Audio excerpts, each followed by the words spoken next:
Right by Them, a Magnus archive fanfiction written by Esperosis and read by Indigo's Ibyss. For a span of time, there was somewhere between mere moments and eternity.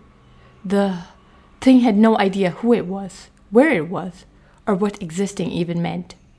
The sensation felt uncomfortably familiar in a way that filled its mind with calliope music and pain. It remembered what it felt like to be unmade. But to be unmade, one had to be something in the first place, right? You couldn't destroy something that never existed. Right. This thing, it was something originally, wasn't it? Before it was ripped apart into infinite pieces. Before it was only one of those pieces. Before it forgot what it was like to be whole in a fragmented, disjointed existence of forgotten memories and regret. It needed to hold on to that. Just like when that thing with too many arms danced him. Yes, him. He was a him. Across that stage, he needed to see. He needed to see. But he had to remember what? No, who he was. He was a man at some point. And maybe he still was. He had to hold on to that and remember. He had to know. He had to. A hand. Not his hand. Not his fingers. Wrapped around what he believes to be his shoulder. It was flesh and bone next to his fragmented mind, so it would make sense if it was his shoulder. Besides, shoulders are places people grab you, right? Yes, that made sense. A hand was grabbing his shoulder. It began to move, and it moved the man along with him. Gently but firmly, it shook his body into existence. He felt every inch of his body shift in fractions as the thing or person shook him. He began to remember what it felt like to have a body. His arms and legs were in all the right places, he thinks. And his body was hunched forward, half sitting on what was likely a chair, and half laying on what was likely a table. That made sense. People hunched forward on tables and chairs, and the man was certain he was a person.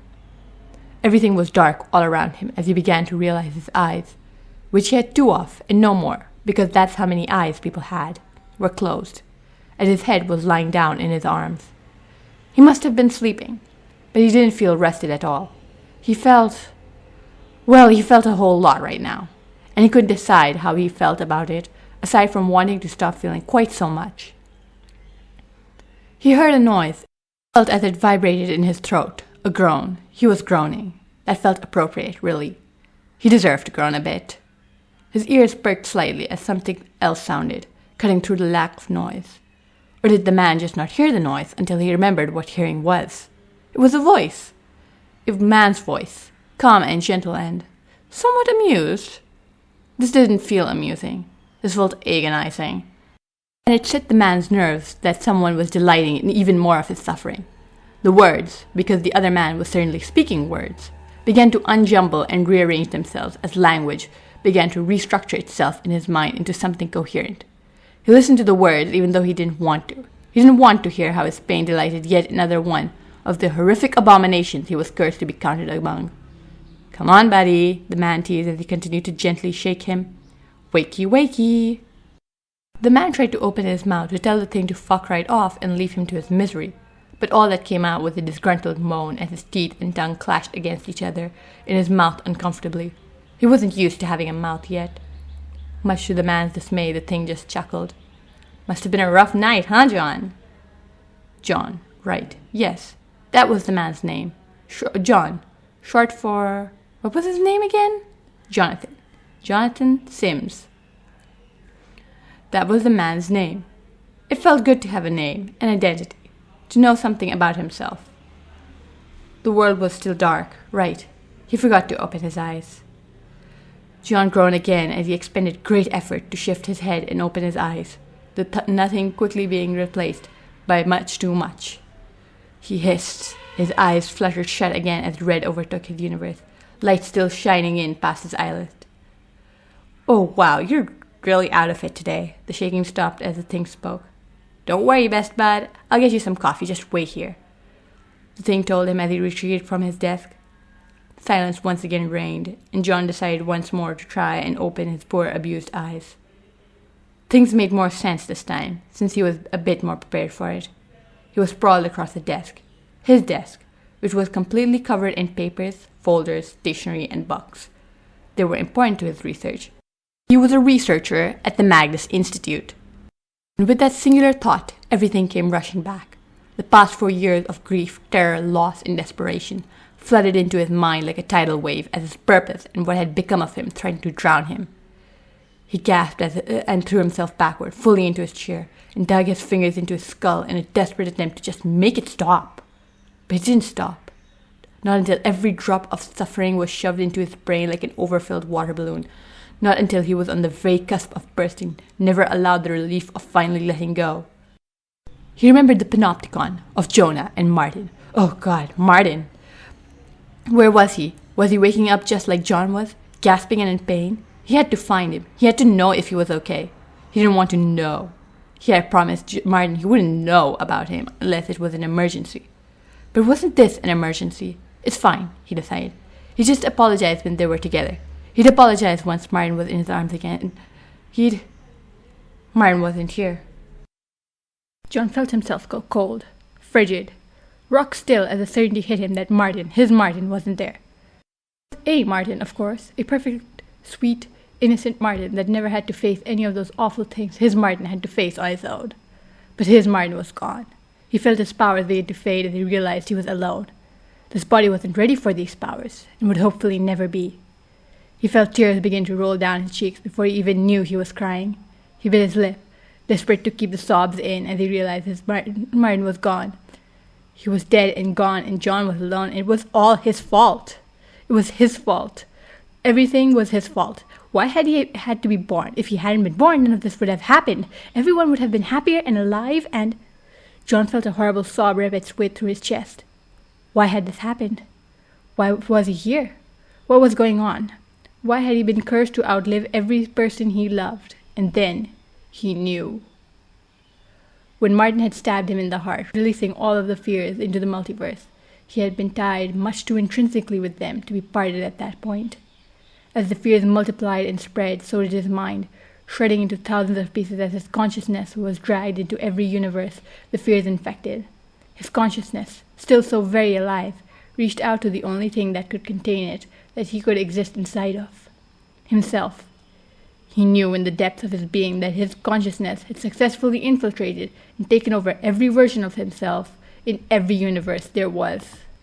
But there was one last thing, one last realization that slipped through the cracks before the door in his mind shut and faded away. One parting gift. Martin was alive. His Martin was alive and with him, the original him. They were somewhere else, somewhere far away, where John hoped they could live happily. He just also wished it had been him, even though it technically was. No, this is fine. This is good, even. Sure, he had essentially killed every single version of himself in the multiverse and taken over their minds like a parasite. And yes, he would certainly never see his original Martin again, only able to take solace in the fact that he's happy. But this was important. It was an opportunity. Because now, every single version of himself could find every single version of Martin and make him happy. Keep him safe. Keep everyone safe. This was an opportunity to fix everything, an opportunity to atone for all the sins he committed. He could save this universe, and he'd be damned if he didn't. The door to John and Tim's shared office area opened, and the sound of conversation flooded into the room, causing John to jump. He'd need to get used to not knowing who was at the door, and he'd need to pay more attention to his surroundings, probably.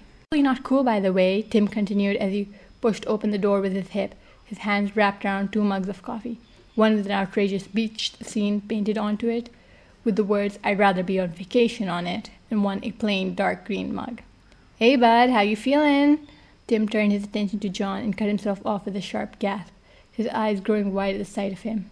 For a brief moment, John was confused. Then as his breath huffed out another sob, he suddenly remembered he was crying. "What?" said a woman's voice, but Tim had already crossed the room in moments, setting the mugs of coffee down on John's table and bending over to be eye level with him. "John, hey, what's going on?" Tim's brow creased with concern, and God, John couldn't help the sob that ripped out of him at that. Memories pushed to the forefront of his mind, memories not just of his original Tim, but this one as well, both universes blending together in a bittersweet mess. Christ, he had forgotten just how much he missed Tim. The dull ache of his absence never went away, but now, seeing him trying to soothe John and wipe away his tears, the pain of losing him had never felt so fresh. "Come on, buddy, tell me what's wrong, okay?" Tim worried. Then oh so familiar, yet unfamiliar woman came to stand right beside him, her face creased in worry as well. "John?" Sasha asked. And John felt his heart swell even more with a mixture of pain and warmth as Sasha, the real one, stood in front of him. He both remembered her and didn't. Memories of the not Sasha from his world and Sasha from this one mixing together. He tried to desperately shove the memories of that creature away, focused on Sasha, the real Sasha, the one with long dark hair and tendencies to snoop, which he really shouldn't. "Please tell us what's wrong," Sasha asked, and John could only shake his head as he brought his hands to his face. He couldn't tell them. How was he supposed to tell them about? No, they would never happen. They would never know those horrible things because they were never going to happen to them. He was going to keep them safe. He would keep them all safe if it killed him, and it most likely would. John felt arms wrap around him and pull him into a hug, and Tim held him firmly to his chest, a much smaller hand coming down to rub at his back. He let himself melt into their embrace, the embrace of his friends. He might not deserve their comfort after what he let happen to both of them, but he would earn it. He would earn being worthy of them. Eventually, his sobs subsided, and his tears began to dry as the pair comforted him, the coffee on his desk growing cold. Once John seemed all cried out, Tim slowly backed off, moving his hands from his back to firmly holding his shoulders. "Feeling better?" Tim asked, his brow still furrowed as his eyes scanned every inch of John's face. John mutely nodded. "What happened?" Sasha asked, her hand still rubbing his back. John trailed off, trying to think of something to say. He was a rotten liar, but he certainly couldn't tell the truth. "It's all right." "Nope," Tim said, popping the pill. "Try again." John sighed as he avoided their gazes. Maybe he could just tell them the truth. Part of it, at least. The parts they could understand. My head hurts," he replied dumbly, "and I had a really terrible nightmare." God, did the last few years feel like a nightmare. A horrible, never-ending nightmare that twisted into shapes John had never thought possible. It took more from him than he knew he had to take. "Must have been some nightmare," Tim hummed. "It was," John laughed humorously. Sasha gave him a gentle smile. "I'll get you some ibuprofen."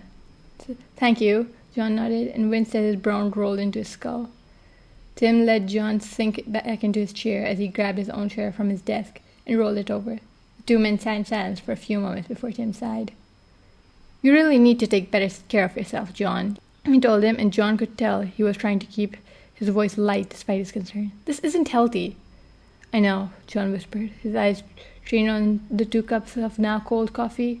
At the corner of his eyes, he could see Tim look at him in surprise. He likely expected another dismissal or argument as to how John was perfectly fine, thank you, just like every other time. But John was tired. John was so damn tired of feeling tired, of knowing he would always feel tired, and selfishly, the concern felt good. It soothed a part of John's soul and made him feel just a bit more human. "So you're going to stop sleeping at your desk?" Tim asked. I'll try to stop sleeping at my desk," John tentatively agreed. It was worth it to see the wide grin on Tim's face and the sparkle in his eyes. Had Tim always cared so much about John's health? Had they all? John didn't understand why they cared so much about him. "Good enough for me," Tim grinned as Sasha re-entered the room. "Here, John," she smiled as she handed him a few pills and a glass of water. "You got a glass of water, too, since Tim's mud is probably iced by now." Tim gasped loudly and clutched his chest.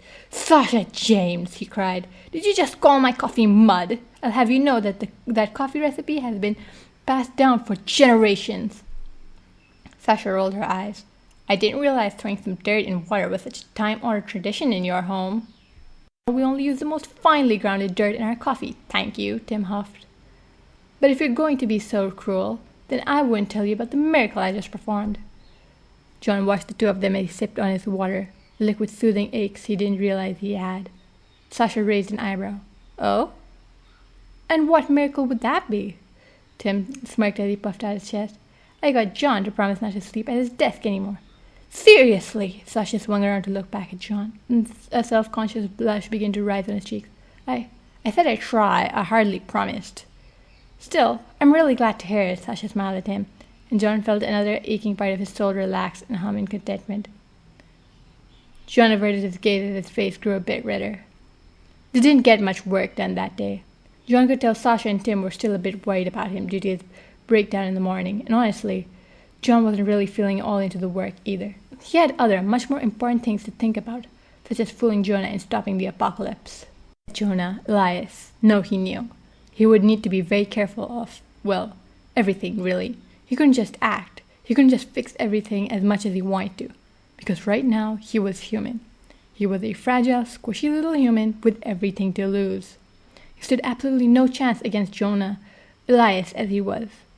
Worse yet, he had no idea where the web and the mother of puppets stood on all of this. If the web wanted the apocalypse again, even with his future knowledge, it would be a hellishly uphill battle. But if they didn't, maybe he stood a chance.